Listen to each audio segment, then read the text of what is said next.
gatetenkanye wakitibwa Allah ajja kubanga akuggulirawo. Tugenze ku mukutu gwaffe musomo gwaffe ogukwatagana ne ebika by'amalogo.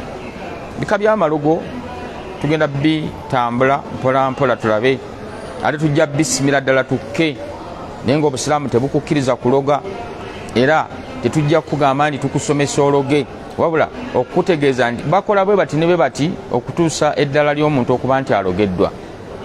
Kiki ekigenderwamu? Weekeke omanye nti si kirungi nga bwe twasomyeko mu misomo gyaffe nti ne mu ssente balogeramu ssente zimbadde mansa nga ngaba si nnungi kubanga booziwa bonna emitima si gye gimu. Mulimu alina imaani ajja okuga nti barakallahu fiikum ngeva ku ntobo ya mutima eriyo eryaga nti keeragaalaga olwokuba ensimbi ke kaziina kokka kankakomi akwate ensimbi zazitwale mu bashiriku kinaddirira kapito kuggwawo maali kufa setbaaka.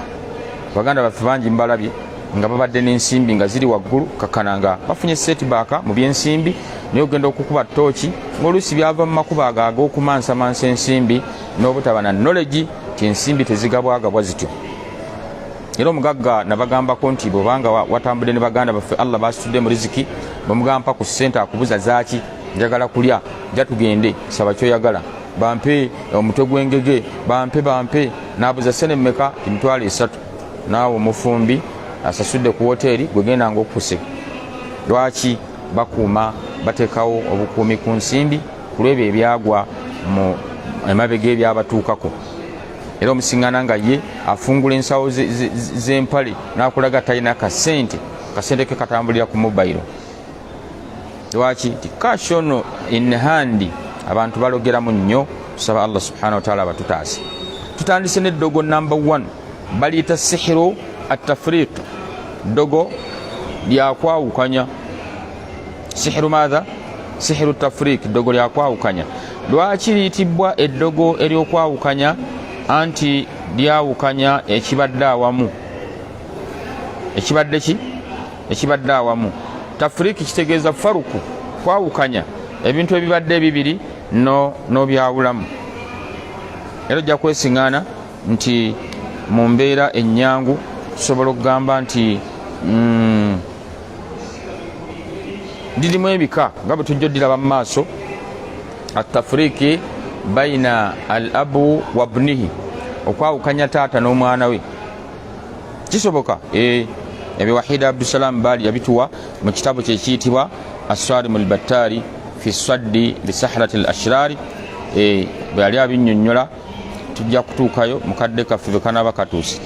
Naye nga omukyalo ono lwaki ayawukanyizza omwana ne kitaawe oluvannyuma lwa taata okulaga amawadde amangi, laavu ennyingi najja agiraga omwana ekiwejjowejjo nga omukyalo ono afunyemu akasajja, bakayita kasajja.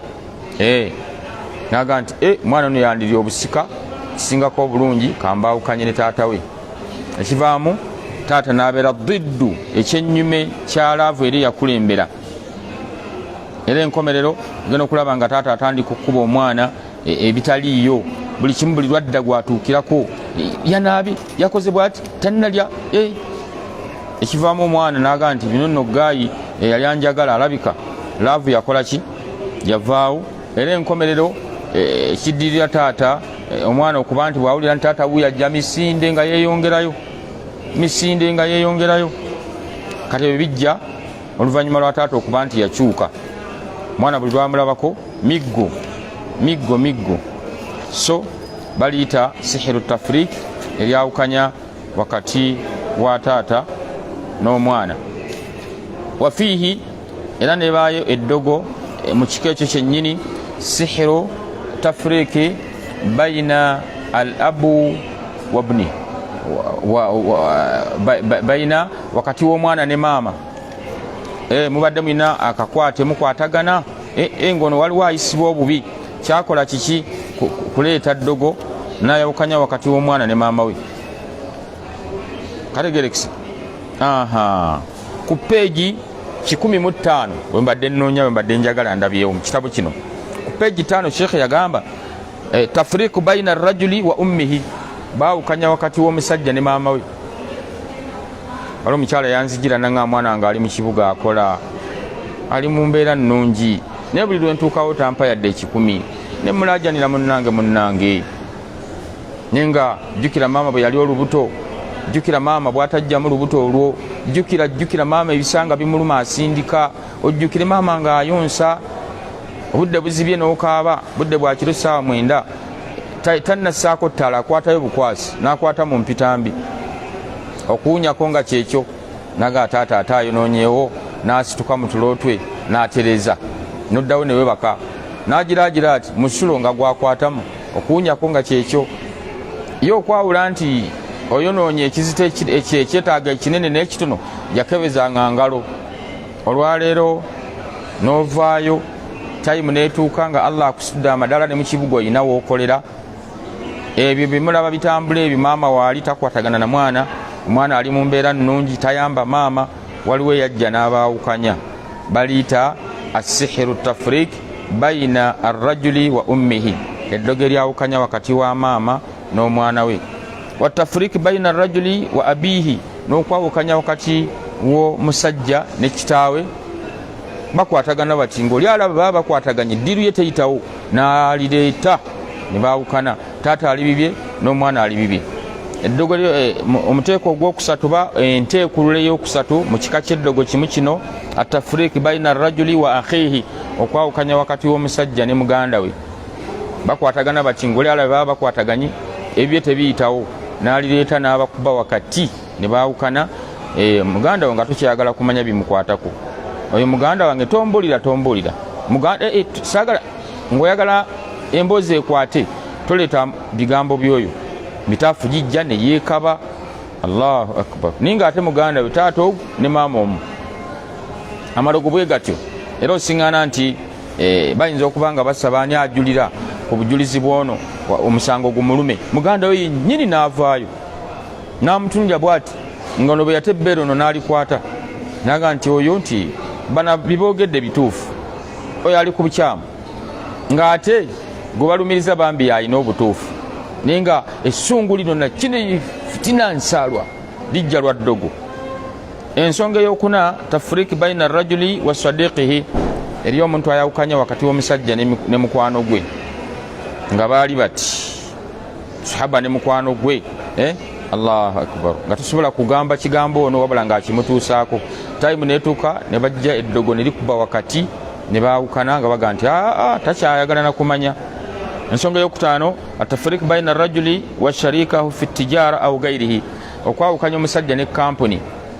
Sajja ayinza okuba nga mututumufu mu kampuni na mukwano gwange yantwala nzijanjabeko ku katabanike, nkayita katabani naye nga muvubuka myaka ali mu 3 ali mu kampuni yatambuza bino yatambuza biri, ne bagandi bannange nti muvubuka alabika atususseeko, yalinnya mukanya naye nga bakakulaga toyinza kukkiriza, ekiwejjewejje okugulu ne kumenyeka, naye nga bakulagawo nti wano we yalinnye yogayoga bakuyunzeyunze ila masha Allah, tusa Allah yamusaasira nejjanjaba mu nzijanjaba y'obusiraamu. Bannaffe bangi bali mu mbeera bwezi tez'amalogo, naye nga ate bambi amalwaliro gabamalira obudde, endwadde tegasobola jiggusa, obulumi oli asigadde nabwo, kuba eddogo sikaani tesobola kuliraba. Byembalabulera ne mbabuusa nti bwetwalanga omulwaddewo mu ddwaliro ne bamukebera omusaayi ne weesiŋŋaana nga tebalina kye balabye, tomala biseera byawo, weewugule onoonye arraaqi, dokita omujjanjabi w'obusiraamu ajja enzijanjaba mu Qur'ani ne mu hadithi z'omubaka sallallahu alaihi wasallam ne mu malagala ago nabbi ge yalagirira sallallahu alaihi wasallam, mukozese kino mugatte kino na kino, omuntu ajja kuwona. Idhan bwe tutunira mu ebyo ntugaa nti bambi oluvannyuma twagenda okukizula nga fitina zaava mu kampuni, kati neddogo lyawukanya omuntu aba ayitimuse nnyo mu kampuni, naam, ngeri abamukuba enkonyogo, balaba maneja amwesiga, kampuni emuyirawo omubiri, kino n'akikola n'akiggusa, kino baawukanya omusajja ne kampuni mu byobusuubuzi, gino kukakana ng'ali ttale. N'omuteeko ogw'omukaaga atafriiki bayina arrajuli wa zawjihi wa hadha an-nawu akhtaruha wa aktharuha intishaaran, okwawukanya omwami ne mukyala we, yaani abafumba ababiri. Sheeka agamba nti guno gwe gukyasinza okuyitirira okusaasaana. Guno kukyasukkulumye oli atuuka time naga nti emmere mugitwalire mutabani wange tewabaawo n'omu agikwatako negenda direct ewa mutabani nga maama kyayagala kiki mukamwana teyasiima mukamwana era omutabani n'agirya alidde kye bayita eddogo ne sunna ze zonna ez'ekirevu ez'ebyambalo ziri waggulu n'atandika okutabukira omwana w'abandi gwe yasiima. Omwana yakwata Qur'ani, omwana ayambala bulungi, omwana wa mpisa, naganze mubutuufu nedda sirabawo bulungi bweweta era neidda genda ogitulire wamu ogenda okulaba nga takriban bw'oba onoonyereza kumanya kw'obusiraamu ng'olaba omuvubuka ono alimu eddogo. Bangi bagobeddwa mu bufumbo, bangi baawukanye mu bufumbo nga bambi si kirala amalogo gasaasaanye nnyo. Leero bwe gatuuka ku mwami ng'abadde afunyeyo namba 2, Allahu akbar, genda okulaba nga bwakiika eno embeera eba nnungi, bwadde eno embeera neegaana ey'amaka. Ne bagamba talina waaka, mwana abandi n'abeera awo, n'abeera mu bulumi, eyajja okufuna essanyu. Genda okulaba nga omwami buli lwamutunuulira essanyu tewali. Niweebuuza kiki misikini nga ddogo.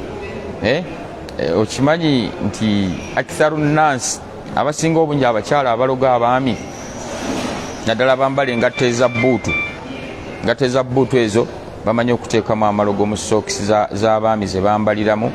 Mbu bw'anaaba ajjamu engatta eri mu masigidi tazijjaamu, mbu bw'anaaba azijjamu eri gy'alaga obwo obulogologo obwo obugendeddeko ne butuuka ewa mukyala mujja heritage, obukyayi, essungu, emmere ebeere nga tewooma, buli kimu abeere nga kiri opposite. Hatha huwa.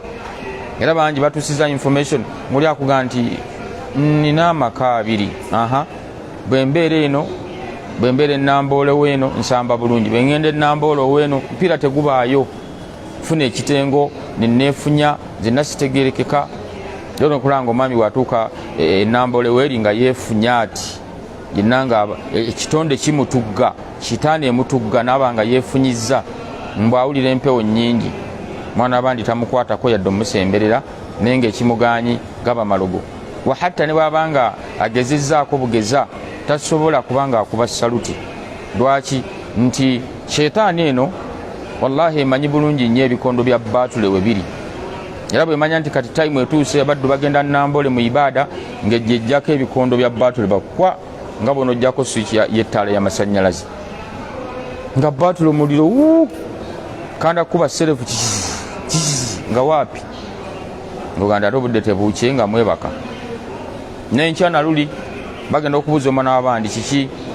Era wakitiibwa Allah yakakasa nti mu Qur'ani ekitiibwa mu surati al-Bakara ti wattaba'u ma tatlu shayatina ala mulki Sulaiman wama kafara Sulaiman walakinna shayatina kafaru yuallimuna an-nasa as-sihra wama unzila ala al-malakaini bibabila haruta wa maruta wama yuallimani min ahadin hatta yaqula innama nahnu fitnatun fala takfur fayata'allamuna minhuma ma yufarriquna bihi bayna al-mar'i wa zawjihi awali mahallu shahid.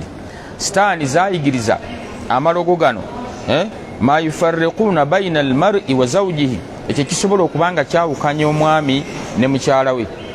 Ma yufarriquna bayna al-mar'i wa zawjihi wama hum bidarina minhum min ahadin wama hum bidarina bihi min ahadin illa biidhnillah wa yata'allamuna ma yadurruhum wala yanfa'uhum walakad alimu laman ishtarahu ma lahu fil akhirati min khalaq wala bi'sa ma sharaw bihi anfusahum law kanu ya'lamun.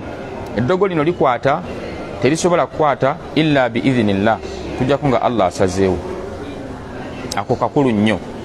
Omuteeko gwaffe ogusembyeyo gw'omukaaga Seeka lwaki nguluddeko ensonga lwaki Seeka agambye nti gwe gukyasinza okusaasaana guluwa ogwawukanya abafumba ababiri.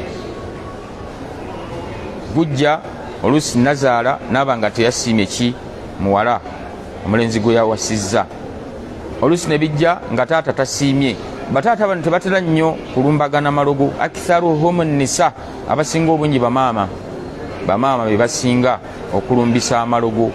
Aktharuhum nisa, bakyala be basinga, newankubadde nga n'oluusi abaami batera okubanga nabo balumba nga shiitaani zibalinnye, naye majority babeera bakyala. Era oluvannyuma lw'okuba nti omwami afunye omukyala namba 2 ebaayo n'amusunako n'amugamba nedda, kola kano na kano, eriyo omukyala gwe banyumiza nti yalumba naga nti bannange bawange njagala ayagala enze nzekka akyawa abakyala bonna. Mushiriku teyali mubi, nakwata ddogo ng'alimuwa ng'agenda alikola. Subhanallah, omwami yakyawa abakyala bonna ne kaleeta ddogo n'amukyayiramu ne limuzingiramu.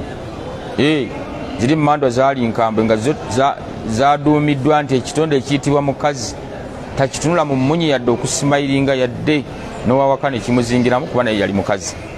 Ithan malogo bwe gatyo eryaloga nga ate tasobola kulogolola. Eriyo mukwano gwaffe tusaba Allah amulungamye, batamulungamye amusalirewo ekisingako obulungi kuba Allah yasinga okumanya. Yasalawo ng'alaba baleese mujjawe n'asalawo aleeta ebyokulya abitega omwami, omwami bw'anaabanga atuuse ewa mujjawe eri yeebakenga bwebasi. Kumbe ekika ky'eddogo kikuba nsimbu wagairu dhaalika, ebifaanaganako bwe bityo. Era omwami aba tannadda oba yali yeetoolodde mu kunaaba, nnyini mutabani w'omukyalo ono omukulu najja. Bw'atuuka yatuukira mu byakulya byennyini bye baateze taata.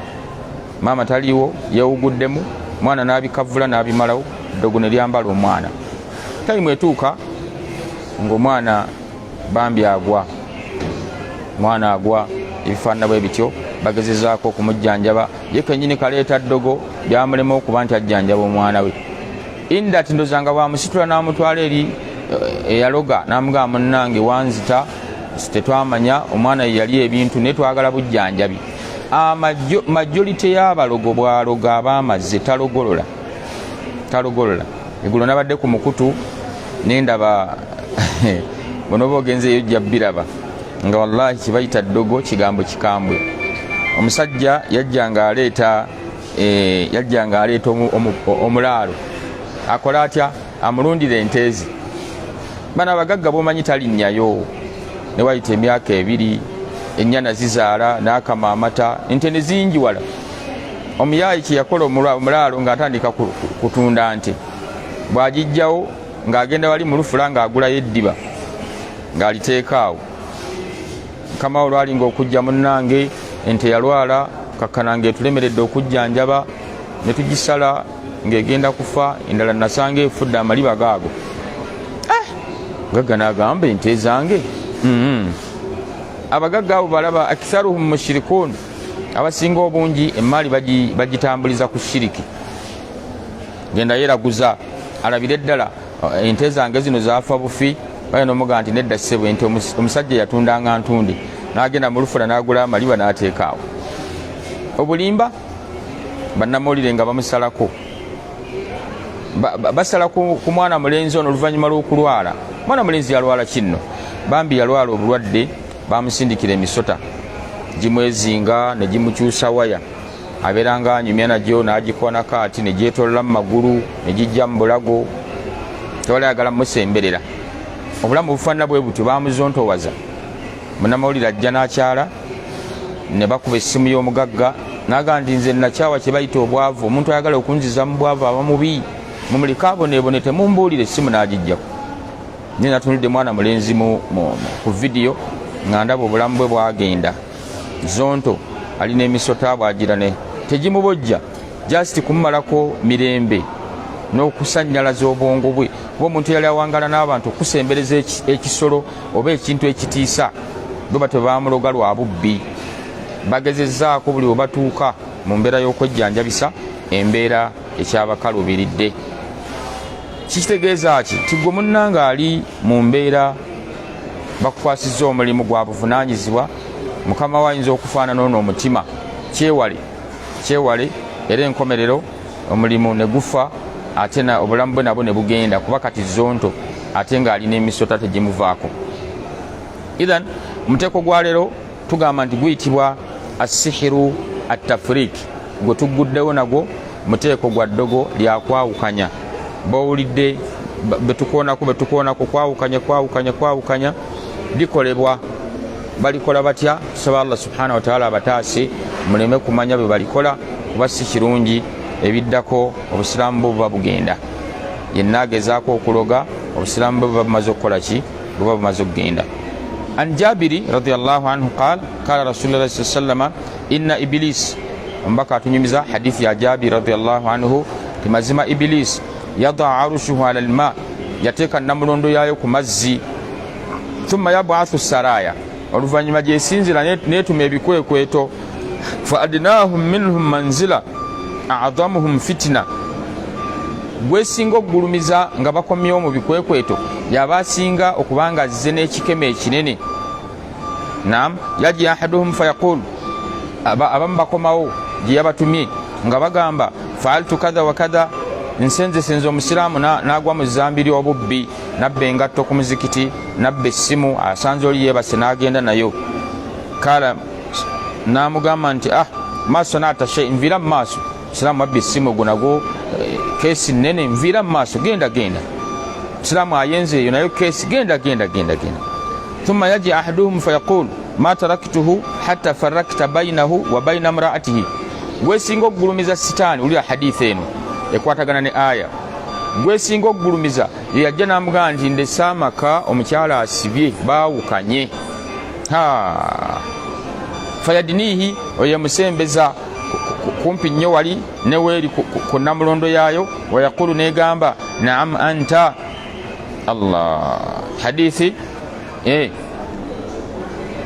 bwatyo bwagitunyonyodde musilimu hadithi ya 107 okategedde kitegeeza nti sitaani namulondo yayo eri kuki ku nnyanja era bano bawulira abasuula abantu ebigo mu makyaki abalokole baagala nnyo okufuna amaanyi okuvaawa mu nnyanja hadithi ya mubaka etutegeezeza sitaani ziri mu nnyanja gyeziri tusaba allah subhanahu wataala tutaasa akabi akazirimu kubanga tezaagaliza muntu jjana zikuwugula nga zikutwala mu muliro oyo okufuna amaanyi abantu bonna bamugulumize bamusinze yeeyite nabbi nga ate si nabbi kubo lya bubuzi kyetufunye mu hadithi nti okwawukanya abafumba ababiri sitaani ekigulumiza nnyo eri abo be yatumye kasita bakomawo n'amawulire nti tulese omwami ayawukanye ne mukyala we emusembeza riwaya endala eraga nti nemutikkira n'engule tigwe basinze bonna abagenza okukola nkukubiriza muganda wange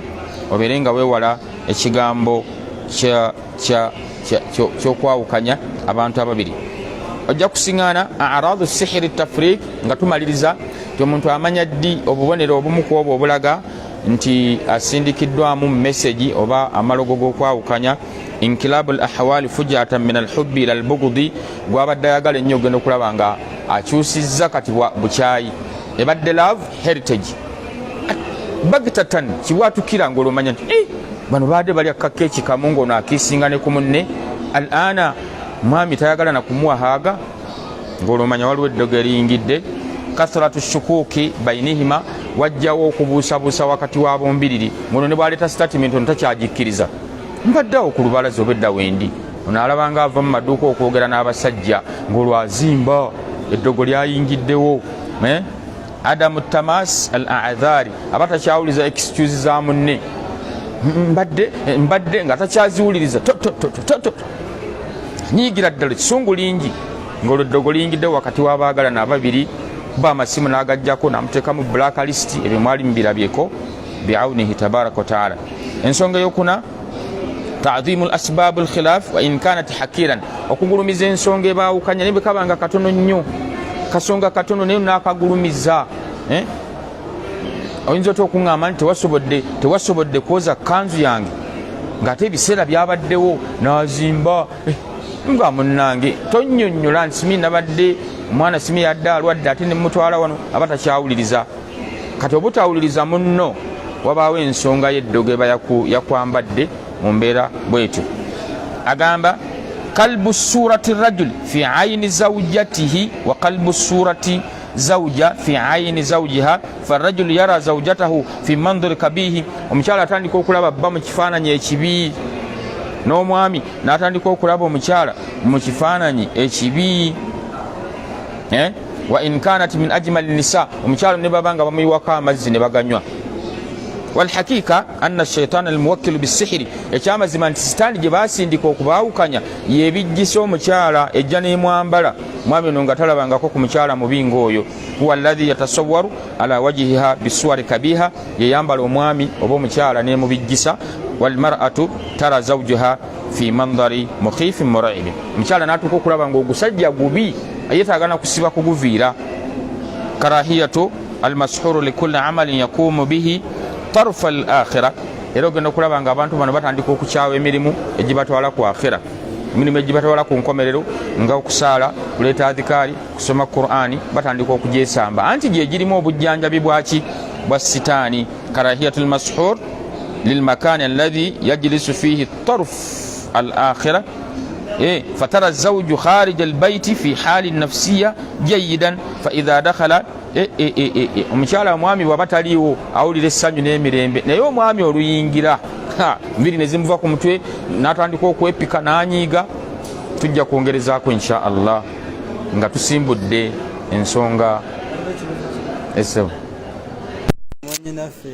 bamuyita Nasuna Aisha agamba seka assalamu alaikum wa rahmatullah mwembanga nina amajinni ne baŋŋamba naabe omunnyo kiramunwa kitya omunnyo eddagala ly'amajinni. Nasuna Aisha barakallahu fiki abuziza nti bwaba aliko shayatini akkirizibwa ne bamugamba naabe omunnyo ddagala ly'amajinni.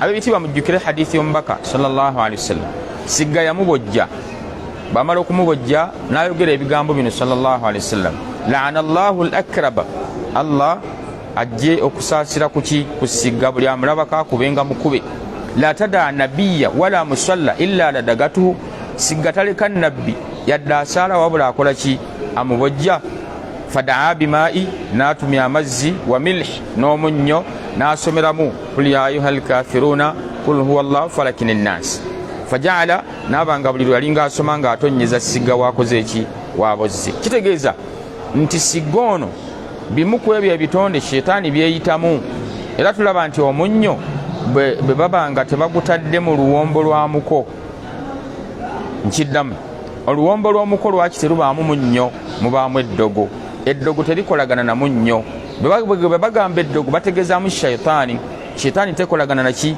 na munnyo ne kibanga kitegeeza nti mwannyinaffe gunaabeko biidhinillahi tabaraka wataala wakitiba Allah asobola okuyisizaako shitaani nezikola ki nezikuvaako mukunaaba ku munnyo era ojja kusingana nga mu mawanga g'Abarabu bo bagwemanyiiziza ddala n'okubeera nti baguteeka mu mayumba gaabwe mu nsonda bwe zityo kuba bamanya nti shetaani mu nsonda mwe zituukira era tugamba nti osobola okuteekawo ejjiiko emu ya spoonful buli nsonda okubeera nti weegema kuba bwe zijja zipaakinga mu nsonda omwo tujja biraba mu bujjanjabi bwaffe maaso insha Allah tabaraka wa taala.